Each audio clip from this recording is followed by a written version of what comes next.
We are 5 weeks out from running my fastest marathon ever, the Tokyo Marathon. Hashtag manifest queen. Let's go, Casey. Today I'll be running 23 miles, the longest long run I've ever done outside of a marathon. If I'm not able to complete this run today, I don't think I'm gonna be able to finish the marathon next month. Let's see if I can actually survive this freezing New York City weather, look how freaking cold it is, and make it through to mile 23. I'm gonna share my entire process of how I'm doing this to survive this insanely long run, starting with nutrition. Good morning, this is the nutrition section. I am currently loading up. They do recommend 80 to 160 carbs before the run. I like 300 to 400 milligrams of caffeine before the run, and then I take 60-ish to 90 carbs during the run, as well as 1 to 3 grams of sodium electrolytes per hour, depending on temperature, humidity, and how much I'm weighing that day. I also sometimes take nitrate beet juice stuff, but I just forgot those today. We got Nick here, he's gonna help film some of the run. We got some donuts here, so I'm gonna eat some donuts. And then I just got these gels. You should never experiment with new gels, but I'm experimenting with new gels. Huma Plus, it's supposed to be like electrolytes plus energy. It is currently 4 degrees Fahrenheit, and I guess it feels like 4 degrees as well, but it's supposed to be warmer. We're supposed to see temperatures of 12 degrees Fahrenheit. For all my Celsius friends, this is going to be negative 15 degrees Celsius with a high of negative 5. Let's get to running. Now, the warm-up is absolutely critical. I think so many people avoid the warm-up, and this is one of the easiest ways to get injured. So do not avoid your warm-up. For me, I've learned and experimented to figure out what works for my body. I like to warm up my calves, the front of my shins, my quads, and my hamstrings, and then glutes. That requires dynamic stretches and movements. Like you can see all the different things that I do here. Yes, I'm wearing sandals outside. Don't yell at me in the comments like you did last time. I'll do some rotational stuff, some upper body stuff, because when you are running, I just want to feel a little more loose and open. Now, the shoes that I'm wearing are the Asics Mega Blast. My friend Velco recommended these. I've been using them for like 2 weeks and I love them. It's key to take, I think, 60 to 90 grams of carbs per hour. These are like 30, I think. So 1 to 2 of these per hour. 3 if your stomach can handle it. Here you go, right? And then 1 gram of sodium per hour is what I like. So I'll do 2 grams right before, and then 1 to 2 grams during, so that gets me 4 grams for a marathon. I'm using this as like a practice to make sure I get all the electrolytes and sodium that I need, because if you do not drink enough water, get enough salt, get enough carbs, you are going to feel it. You're going to be tired, and you're not going to be able to run the paces that you want to run. So it is critical not only to take nutrition before, but also during. I like to use this as a way to enjoy my sweets. So I had a donut this morning. Yes. It's like, yeah, I could eat a processed gel, or I can have a processed donut. I'm gonna pick a processed donut. You gotta enjoy life a little bit. Lock in your clothes, lock in your nutrition. Sleep the night before. I had pasta yesterday. I'm using this as a practice marathon run. Training plan is set.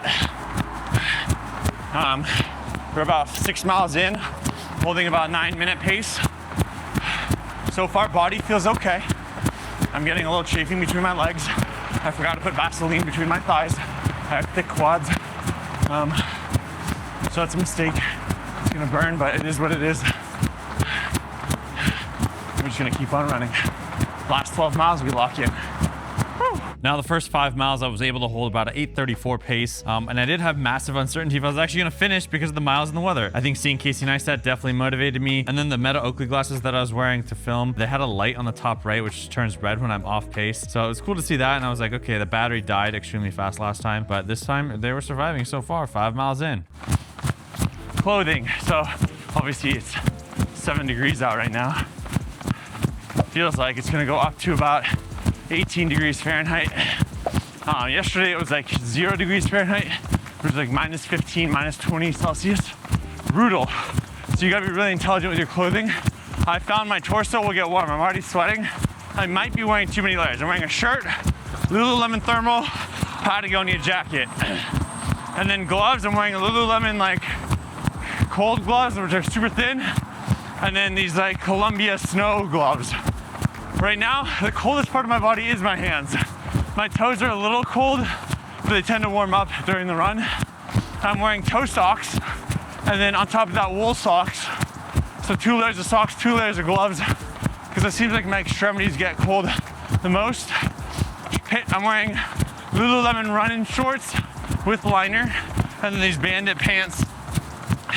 Pretty light, but I think just not exposing skin to the outside is probably the most important. I don't need a lot of layers. I just need one layer. Not wearing a face mask. I have one. Never found I needed it.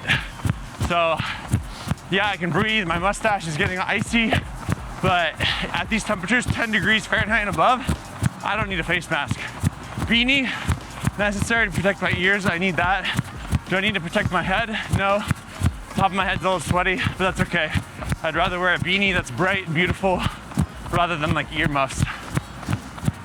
Other than that, shoes, having extra pockets in the jackets is nice because I can carry my gels, inhaler, house keys.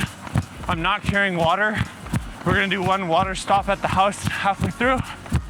And if we actually need, I'll buy water somewhere, but I think we'll be fine. Or there's a lot of snow, we'll just eat the snow. But other than that, we've done 1 mile down. We're holding about 9-minute pace right now. Heart rate's about 148. Body feels good. Warm up felt good.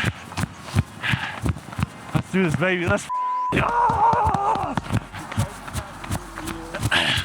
All right, running routes. So a big part of a long run is knowing where you're running. I love the West Side Highway. Central Park has more hills. West Side Highway is flat, so it's a bit easier.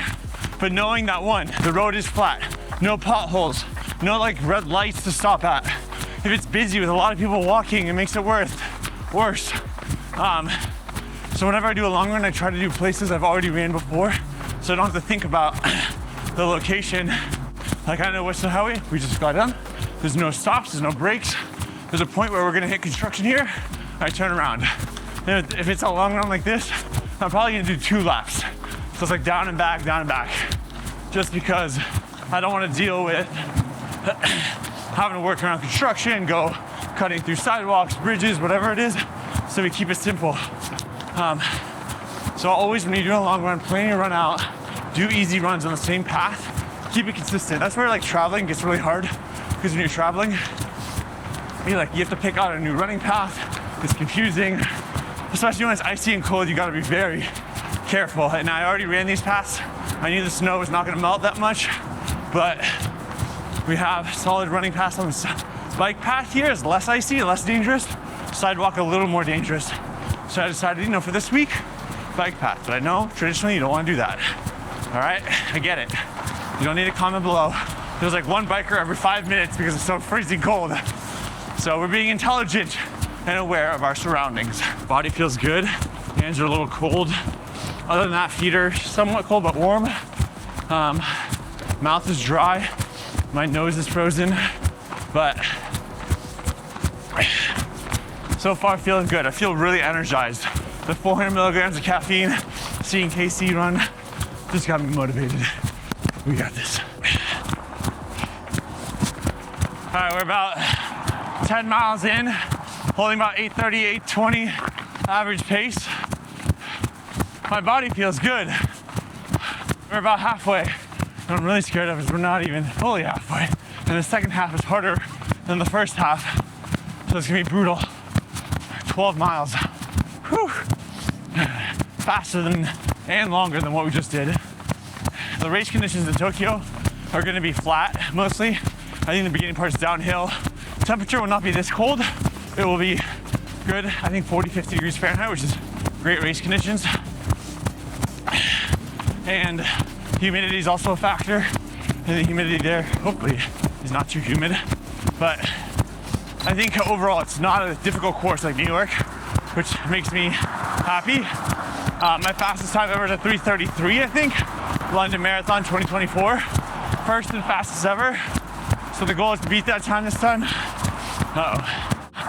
So we're gonna do a quick 5-minute water hydration break at the house. I know it's not ideal, but I think it's necessary, especially with these conditions. And yeah, man, 12 miles, 7:50 pace, coming up next. Trying to keep up. You're my pacer.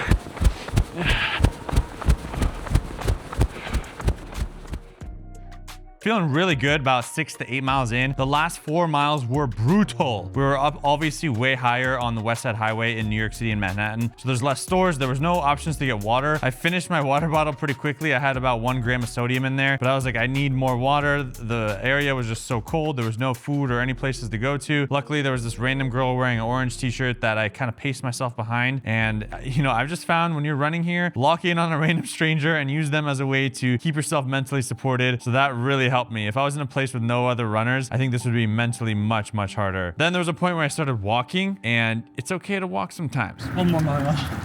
I'm done. Oh. But I knew that I was being filmed, so I had to start running again. I really wanted to give up. My mind was destroyed. My body felt so exhausted, and I was like 3 to 4 miles left, and I really just didn't want to finish. 2.5 miles left. I really want to give up, but this is not it. This is not the time. I've got 3 miles left, about 19.5 miles in, and my body just wants to give up. And my brain wants to give up, but we gotta keep going. Fuck, this is so hard. But that's part of the process, and I kept telling myself, how bad do you want it? How bad do you want it? Are you willing to put in the work? Are you willing to keep pushing through? Because the marathon, you're going to feel worse than this. And in those moments during the marathon, are you going to give up, or are you going to push through? And that kind of motivated me to keep going. So anytime you're training for a race, know it's going to be hard. And when it gets hard, go hard. Yo, I feel like a motivational speaker like Nick Bear. Now the last mile was 10 minutes, 28 seconds, extremely slow. All I was trying to do was survive and just like use it as a warm down to get to the restaurant to eat lunch. But I was so dead. I was absolutely exhausted. And what's the crazy part is I scheduled to go on a date after this 23-mile run. So wish me luck. I hope the date goes well. And maybe this is the year Shervin Shares falls in love. 23 miles complete. I feel absolutely destroyed. I can't believe I did it. I would not have been able to do it if Nick was not biking next to me. Tokyo Marathon, 3 weeks away, 4 weeks away. If you want to see that, subscribe, turn notifications, follow me on Instagram, Shervin Shares. I appreciate you for watching my videos. You mean the world to me. I'm so excited that we are going to the Tokyo Marathon in just 3 to 4 weeks from today. Let's go.